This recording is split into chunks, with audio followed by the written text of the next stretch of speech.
Australia have beaten the Wallabies by 176 runs. And I'm calling the Wallabies because it's sad what's happened, isn't it?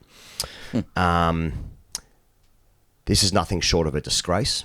I was very keen and willing to give Sam Constas some grace because it's looked tough.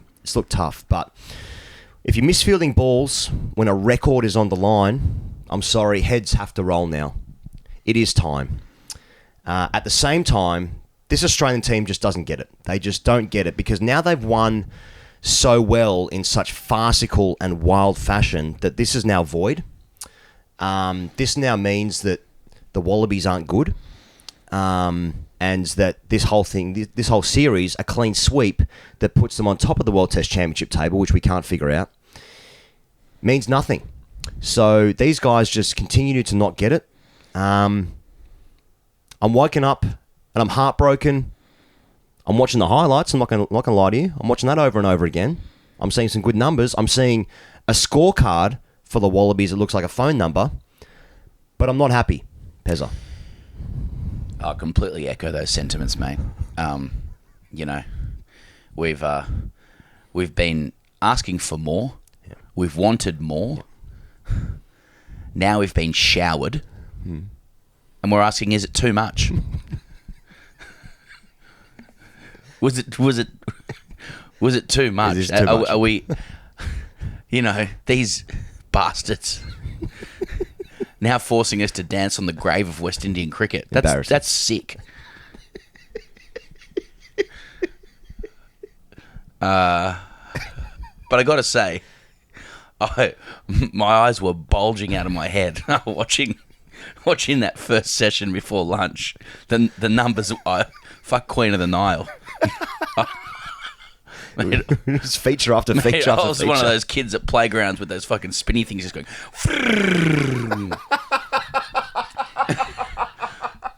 Whilst also tuned to Vince McMahon Yeah. with the final form being lasers coming out of my eyes like it was fucking like it was fuck, what's the name of the light festival in Sydney?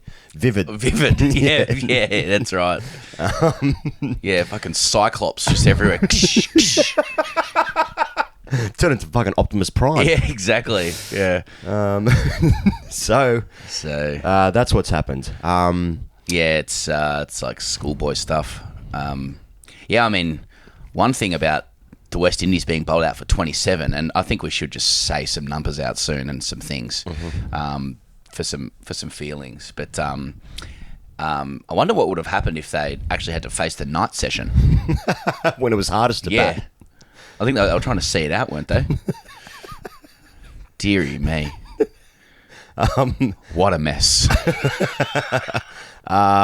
So I'm just trying to get the numbers up here. Okay, in terms of records broken, so obviously you want to go through a few things? Yeah. So Kratz gets the fastest 5-wicket haul in history, that being 15 balls. So 15 balls to Pfeiffer. Good. Beating of course Ernie Toshak. Yeah, 1947. And I think Brody actually.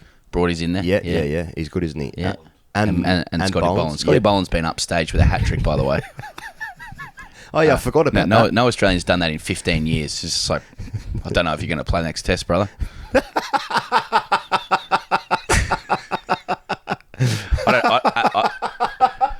Scotty, cheers to the hat trick. Not sure we can give you the match ball. Thanks anyway, championship.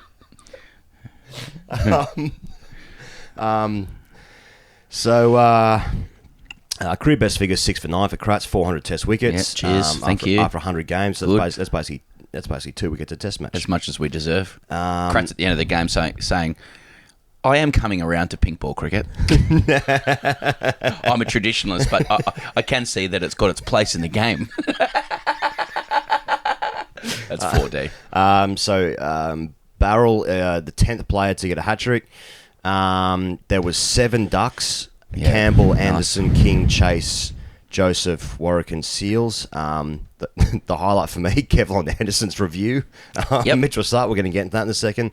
Kevlin Anderson's review, it is the worst review in the history of all cricket. Yep.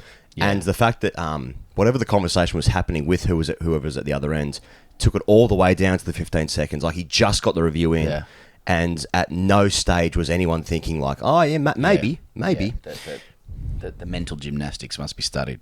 So second lowest total in history, of course, after New Zealand's 26 in 1955. It beats South Africa's 230s, one in 1896 and 1924. It's the 16th time that no player has got a 50 in a test match when there's been 2 innings complete. That is also the highest score of the series. That would be Brown and King's 75. So an Australian didn't get that, so that's a disgrace. It's produced the highest individual score since 1888. So there's that. 1,045 balls were bowled across the 4 innings of the test match. That makes it the lowest mark since 1910, with all 4 out innings. 4th lowest mark of all time. So there's a couple of stats there, a couple of numbers. I'm sorry if he says no test innings has ever contained so many ducks. Right, okay, yeah. Bowled out in 87 deliveries, the 3rd shortest innings of all time. And Trent's just said lowest score of 6 by a top 6. The previous lowest was 12.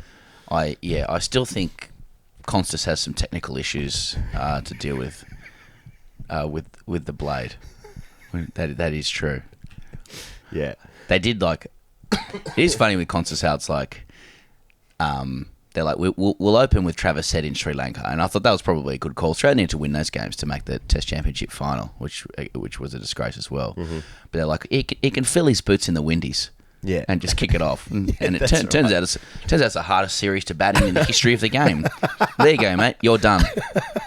Jason Sanger, you around? So we'll give McSweeney against Bumrah in Perth, etc. And a pink ball test as well. Or maybe he did okay. It could be 4D. Like maybe it's like he really did carry on at the MCG, and they're like, all right, why don't you come play in the Windies? Get the beers in. Get the red stripes in. Okay, so let's talk about Kratz, 6 for 9. Okay. So it's 3 wickets in the first over. So I mean before then, so Cameron Green leaves one and gets bowled first ball. 4 for 23 in the morning. And that was actually pretty good, as it turned out. 23 runs in the morning. Australia got themselves to a lead of 200 and... what they it was just under. It was like 198 or something like that. No, I was in the lead. The lead that they were given was 200 and... I mean, the West Indies to win was like 201, something like that. 203, something like that. Well, they won by 176 runs, so what's 27 plus that? 203. Australia get that lead. It was never going to be in danger. It felt like anyway. And then Kratz takes 3 wickets in the first over, and we've already talked about the Kevlin Anderson review. But on his way, he gets his 400th Test pole. Oh yeah. And Cummins afterwards sort of speaks about it's amazing that he's been able to keep his pace up for over 100 Test matches, which is really true. I guess there was that time where he bowled a random ball in the middle of an over, in the middle of a spell to Ross Taylor, which registered at 160 k's an hour. But I wouldn't say he ever really touched that mark ever again.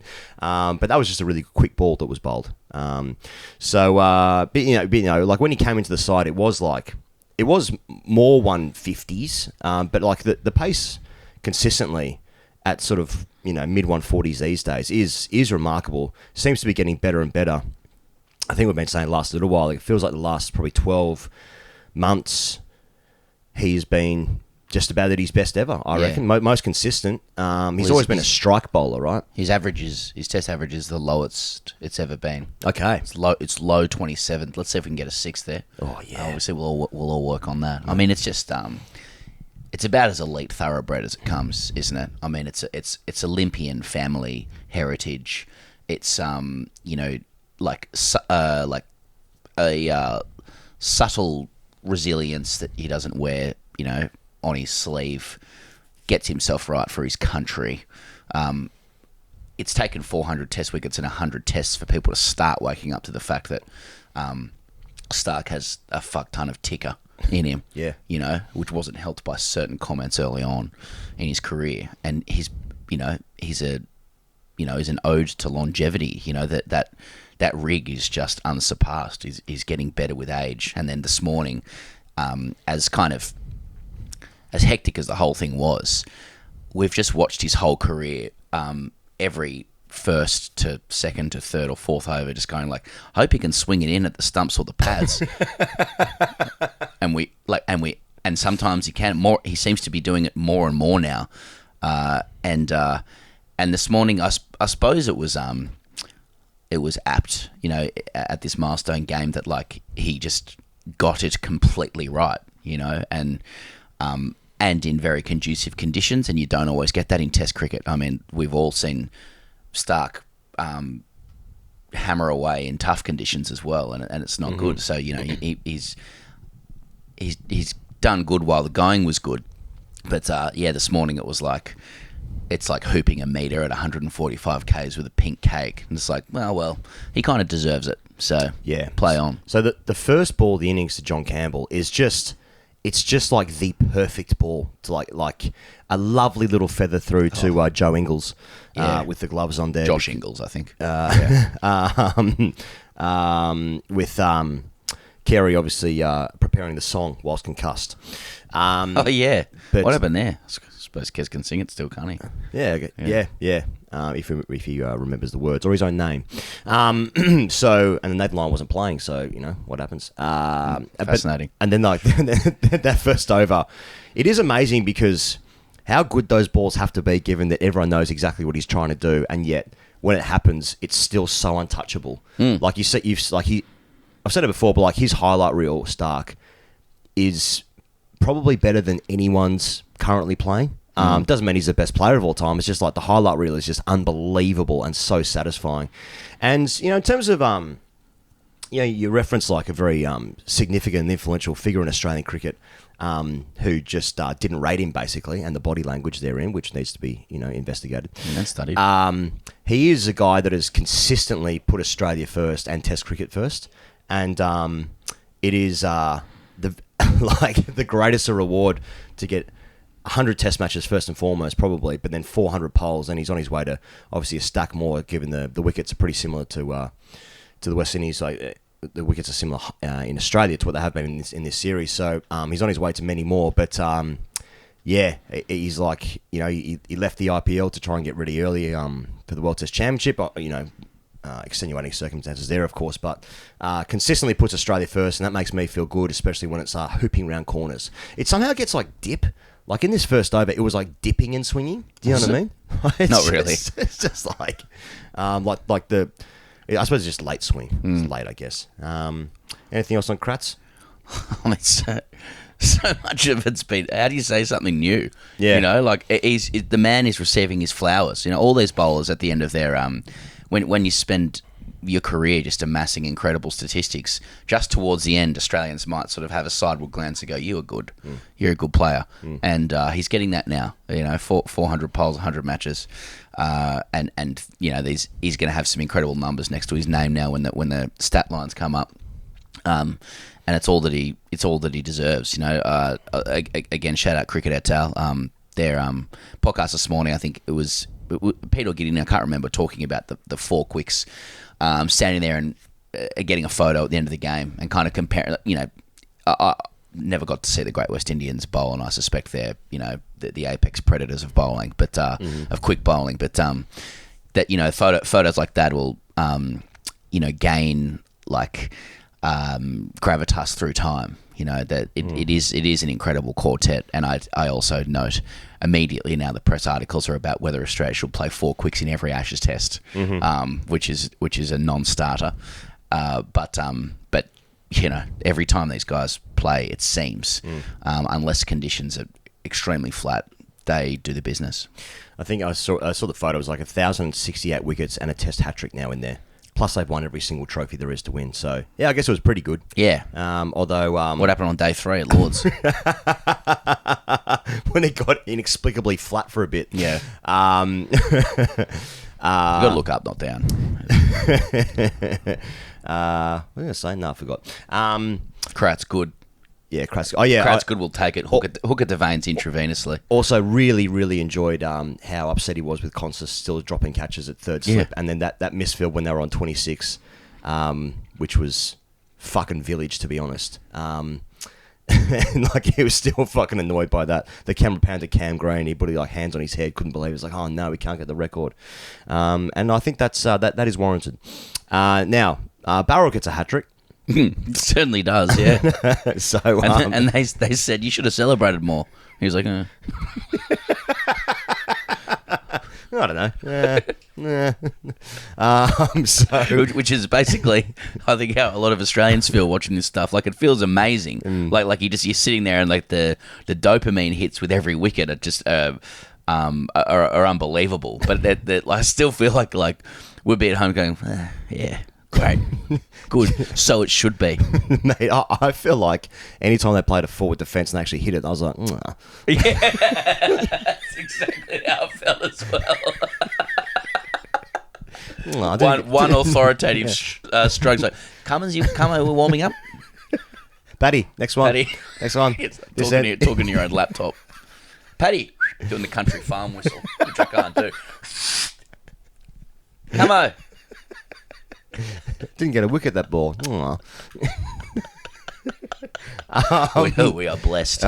We are blessed. But they didn't get the record, so... A few messages from English people, actually. And it was all along the lines of, like, what's going on at Sabina Park? So mate, these coats are so confused. Like middle of this test match they've just won. Great game in the end, I suppose.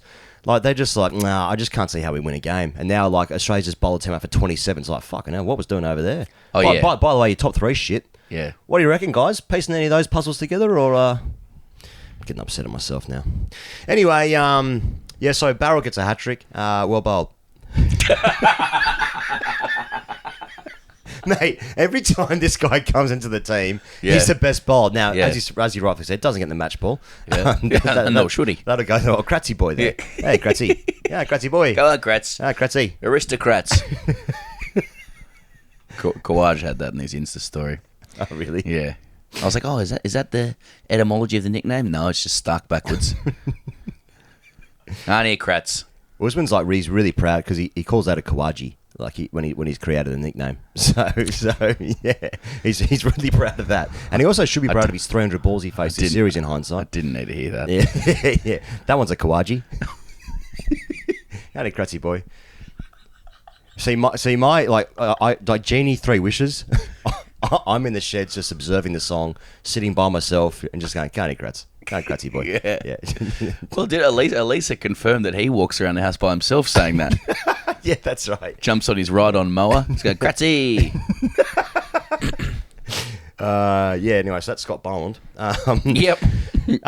Yeah. Good balls, good catch, I guess. Yeah, so Boland, I haven't seen his updated stats, but at the end of the first innings when he took 3, also, I suppose near enough pick of the bowlers, most wickets in the first innings. His average dipped down to 17, low 17s, lowest average ever for someone that's bowled as many balls as he has. Bumrah's up there with a test average of 19, and he's taken a few more wickets. So I think Barrel's now into like low 60s test wickets, something like that. So have you got it there, Trent? What his average is? 16.53. Good. And he just can't get a game. Good. I don't see how he plays. I think Gary should have played. Bailey Head Pike. Yeah, so I don't know what else to say with Boland. Like, it's just... He seems to, like... when he grew up, when the MCG was really grim, he was still an outstanding bowler for Victoria then. I remember when he got into the side, when he got his cap, I remember the Victorian coach, Chris Rogers, said that he's been an international bowler for a while. And as it turns out, this is like the equivalent of... It's like when Mike Hussey came into the side as a batter and he just compiled like 10,000 first-class runs, and then when he came in, then he was good to go. This is even better than that. I mean... Has he bowled a bad spell for Australia? I mean, I guess like Edgbaston in Australia, like they baz balled him a bit and it was flat and that didn't work out, and now England don't rate him. But apart from that, I mean, it's so relentless and unerring. And he was okay against England in another game, but I guess it wasn't Edgbaston, so it didn't with the Hollies. Yeah. So that's right. Yeah, in a match they lost. It's just always at the stumps. It's there or thereabouts. It nibbles both ways. It's pads. It's inside half. It's outside half. Hits the stumps here for the hat trick. He's like we've seen in in our Wasted Saturday show, people doing backflips, taking celebrations. But Scott Boland's like cock out celebrations, basically one arm in the air, wheeling away. That's about as excited as he gets. Well, I mean, if he did that for his hat trick, if he's got his cock out and wheeled away, that would have been exciting. I've got a feeling he doesn't do that. That would be a change to the narrative arc. Yeah. So. Anyway, good hat trick. It's the sort of thing you need to do to break into this side, and it's still not enough, really. I just don't see how he plays, mate. Yeah, he might get a pink ball game at the Gabba. So let's talk about the last thing. Like, is this funny or is this sad? I'm getting clips of Carl Hooper on ABC Breakfast TV, who is disconsolate, really. See Darren Sammy and the captain of the West Indies as well talking about how it's embarrassing.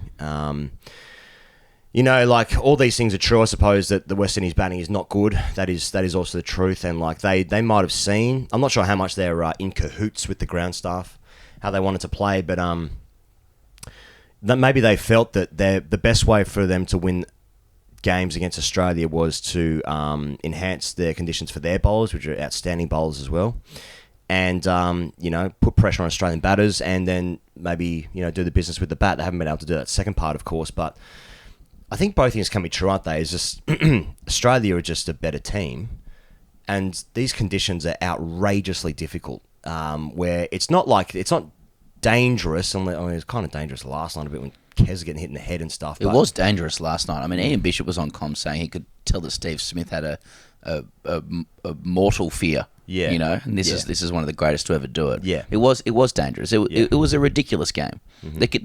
They were fucked by the conditions. Really, they've not got the ground up in time properly. People are in danger, and the Windies, frankly, are lucky they didn't face that spell at night.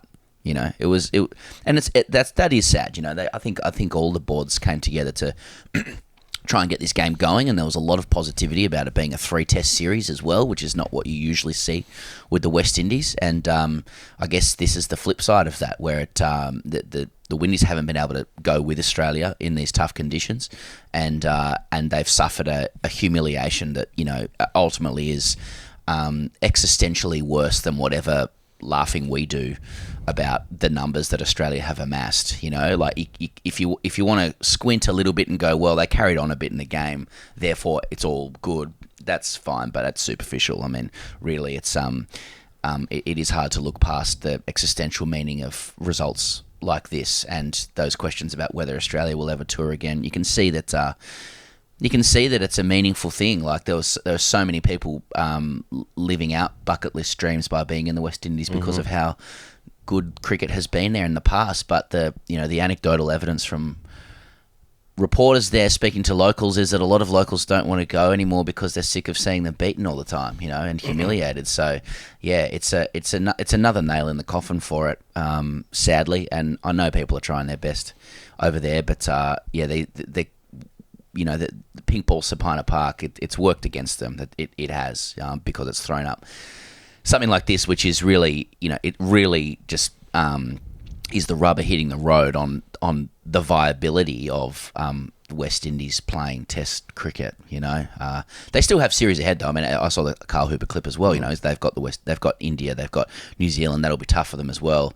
With the positive spin is like, well, their bowling is great, and they come up against some of the greatest bowlers to ever do it in tough conditions. So perhaps it's not as bad as it seems, but it's all out 27 in that fashion was it's very hard to be positive about the future outlook of Test cricket in the West Indies when that sort of stuff is happening. Yeah, it's near on fast, isn't it? Really, it didn't feel like it was a freakish kind of thing. Like Australia were 9 for 26 against South Africa.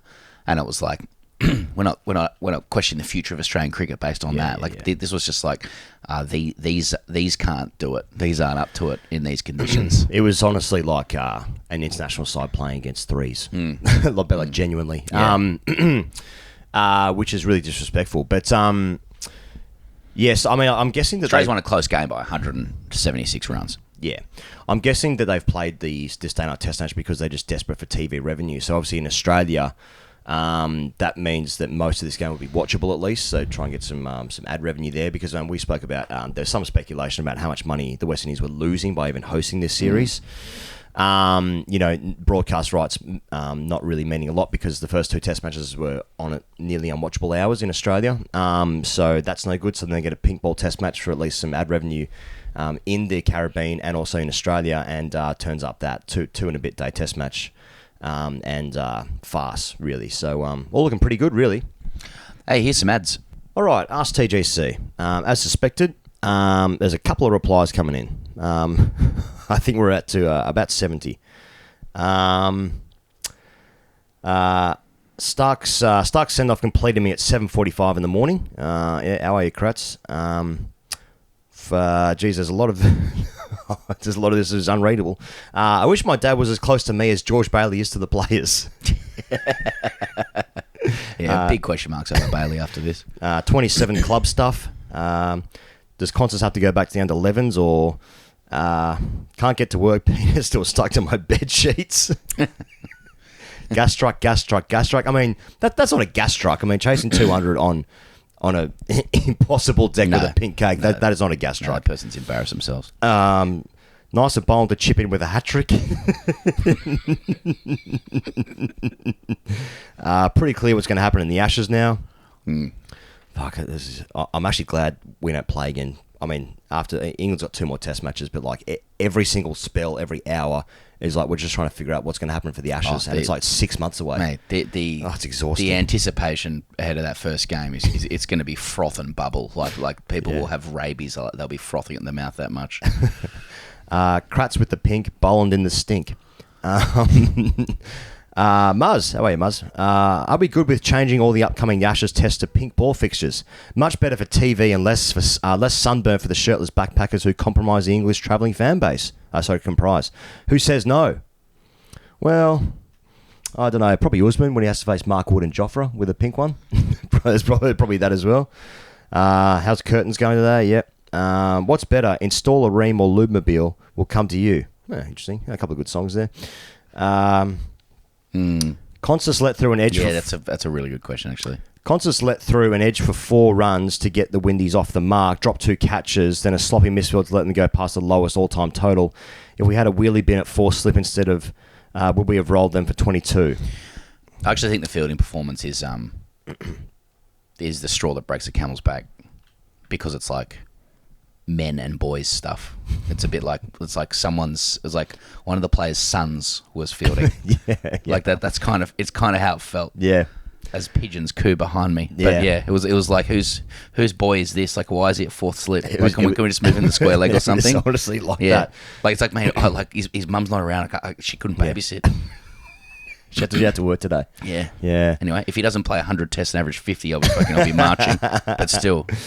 Yeah, good stuff and whatever, but can these cowards do it in a time zone that works for me? I thought that was a good time zone, to be honest. Wasn't that like, in Australia, wasn't that like sort of 6, 7 in the morning when Australia was bowling?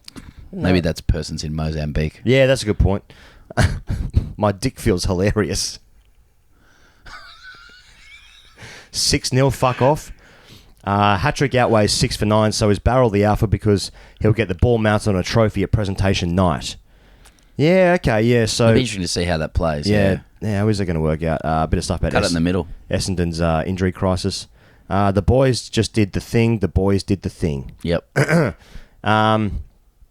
Well, I guess that's it, Pezza. 27 all out. I don't know what else needs to be said. The fall-off has been studied, and it's... at one point, it's hilarious, but we all know it's kind of sad. So, as I said at the top of the show, they've won 2 well. None of this means anything anymore. We've just wasted our time for 3 test matches. Australia leads the World Test Championship with a 100% record in this new cycle. That'll probably bode pretty well moving forward in a couple of years' time. So that's good. And we'll look back on this, like how this all started. Remember this game? Yeah, well, like, was it a successful series? I mean, 3-0 was a given, but we came looking for runs. We found none. Yeah. Yeah, there's some poles, but what's new? Yeah, I haven't learnt anything this series, have I? Yeah, Cam Green can do stuff. I think that's my takeaway. Like, this series was meant to be like, come on, let's build some of the boys up for the next gen. You know, Green started to develop a neck tattoo. It wasn't fully there, but we saw Green shoots. Nice. You know, Constas. I'm still an optimist on Constas actually, but to be honest, but yeah. He also was someone's son in the fourth slip today, so and he denied us the record. I am genuinely more upset with the fielding performance today than the batting. Oh yeah, like the fielding is like no excuse, you know. Batting is like I don't know. Yeah. Cam Green's 42 in this game might be the greatest innings of all time. It might be. Yeah, it might be. I need to think about that more. But all right, well we're about to head off to Heathrow. to fly back home. So, in terms of next main podcasts, I think that we must discuss. But yeah, it's been a big old trip. We're on a 24-hour. Well, it's going to door to door. You're looking at your 30 hours, your 30 to 36 hours door to door, and then we regroup for whatever we can do. So, and that's a TBC for a couple of days, I reckon. So now that's been communicated to every single person that is across TGC. So no one, and everyone will be forgiving of that, I'd imagine. They'll be very forgiving. So we'll appear in your feeds whenever you want us to. Just let us know when. Yeah, we'll at the layover in Perth, we'll see if we can just bash a podcast out. You know, like the main pod, maybe 90 minutes or something. Just 90 minutes of power. 2 guests. Something. See if we can get a guest. Yeah. Anyone in Perth? Who might be around? Kim Hughes. Nearly vomited. I almost threw up in my mouth. Yeah, if any guests are in Perth, in Perth Airport, in about 30 hours, then get in touch. Yeah. We'll see if we can interview you, because the pigs need the feed in the trough, need the bait in the trough. But also, boys, remember you just do a podcast, so factor that in as well. All right, see you later.